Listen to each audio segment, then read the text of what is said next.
हम सब ने बचपन में ऐसी कहानियां सुनी हैं जिनमें कोई ना कोई डरावना हिस्सा जरूर होता था, है ना?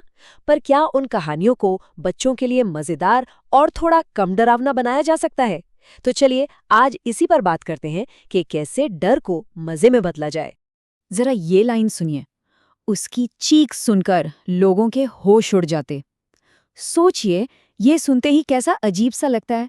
ये एक हिंदी हॉरर कहानी से ली गई लाइन है और सच कहूं तो वाकई में रोंगटे खड़े कर देती है। मगर यहाँ एक बहुत बड़ा सवाल उठता है, क्या ये कहानी बच्चों के सुनने के लिए ठीक है? और अगर नहीं, तो फिर ऐसी कहानियों का क्या करें जिनमें कमाल की कल्पना तो है लेकिन साथ ही डर भी है? अच्छा, इस पूरी बात को और अच्छे से समझने के लिए चलिए एक क्लासिक डरावनी कहानी का उदाहरण लेते हैं। ये कहानी है बिना पैरों वाली चुड़ैल की। तो जो ओरिजिनल कहानी है वो कुछ इस तरह है। एक गांव के पास एक भूतिया जंगल है और वहां रहती है एक बिना पैरों वाली चुड़ैल जो अपने हाथों के बल पर चलती है। उसकी चीख से गांव वाले एकदम सहम जाते हैं। रात में तो वो हवा में लटकती हुई भी दिखती है और जो दोस्त उसे देखने गए वो तो डर के मारे भाग ही आए। मतलब सुनने में ही कितना डरावना है। ठीक है, कहानी तो हमने सुन ली। अब जरा ये सोचते हैं कि कहानी के कौन से हिस्से हैं जो बच्चों के मन में डर पैदा करते हैं। आखिर इस डर की असली जड़ क्या है? अगर हम इसे थोड़ा तोड़कर देखें तो बात साफ हो जाती है। कहानी में है बिना पैरों वाली चुड़ैल और बच्चों के लिए इसका मतलब है एक डरावनी शक्ल।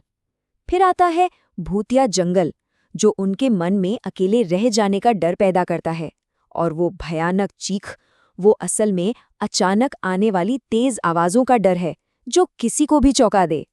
तो एक बार जब डर की असली वजह पता चल जाए ना, तो उसे बदलना बहुत आसान हो जाता है। और इसके लिए हमारे पास कुछ बहुत ही क्रिएटिव तरीके हैं। कह सकते हैं कि ये एक कहानी सुनाने वाले का जादुई टूल किट है। तो ये कैसे होता है? बस 3 बहुत ही आसान से स्टेप्स हैं। सबसे पहले पहचानिए कि कहानी में डर आ कहां से रहा है। दूसरा, उस डरावने हिस्से को किसी मजेदार या जादुई चीज में बदल दीजिए। और तीसरा, उसे एक नया, एक पॉजिटिव मतलब दे दीजिए। बस। तो फिर देर किस बात की? चलिए इन्हीं स्टेप्स का इस्तेमाल करते हैं और देखते हैं कि वो पुरानी डरावनी कहानी कैसे एक बिल्कुल नई और मजेदार कहानी बन जाती है। तैयार हैं इस जादुई मेकओवर के लिए?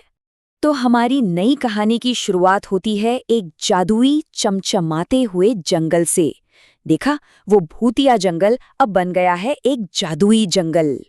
और इस जंगल में रहती है एक बहुत ही प्यारी सी परी जो हवा के झोंकों पर बड़े आराम से तैरती रहती है। तो जो बिना पैरों वाली चुड़ैल थी वो अब एक हवा में तैरने वाली परी बन चुकी है। और वो डरावनी चीख, उसका क्या हुआ? अरे, अब उसकी जगह वो चांद को देखकर एक मजेदार सा पतली आवाज वाला गाना गाती है। मतलब डर की जगह ले ली है मस्ती और संगीत ने। और देखिए, इस एक बदलाव से कहानी कितनी खूबसूरत हो गई। अब रात में लोग उसे हवा में नाचते हुए देखते हैं, मानो वो तारों की रोशनी जमा कर रही हो। अब हवा में लटकने का मतलब डर नहीं बल्कि खूबसूरती है। तो सवाल ये है कि ये सब करना इतना जरूरी क्यों है? देखिए, ये हमें सिखाता है कि कहानियों को सुनने वालों के हिसाब से कैसे बदला जा सकता है। इसी को तो कहते हैं अडैप्टेशन, यानी अनुकूलन की ताकत। इस कमाल की टेक्निक को हम कह सकते हैं इमेजिनेटिव रिफ्रेमिंग, यानी कल्पना के जरिए कहानी को एक नया फ्रेम देना। ये एक कला है जिसमें कहानी का जो मेन आइडिया है उसे तो हम रखते हैं, लेकिन उसका जो इमोशनल फील है उसे सुनने वालों के हिसाब से बदल देते हैं, पॉजिटिव बना देते हैं। इससे होता ये है कि बिना डरे क्रिएटिविटी बढ़ती है। और इसी बात पर एक बहुत गहरी लाइन है, कहानियों को डर की दीवारें नहीं बल्कि आश्चर्य के पुल बनाने चाहिए। मतलब साफ है, कहानियों का काम डराना नहीं बल्कि जोड़ना है, हैरान करना है। तो अब ये सोचने का काम हम सबका है। ऐसी कौन सी पसंदीदा कहानी है जिसे एक नया, एक जादुई रूप दिया जा सकता है? बस ये याद रखिए, हर पुरानी कहानी के अंदर एक नई दुनिया छुपी होती है। हमें बस उसे खोजना होता है।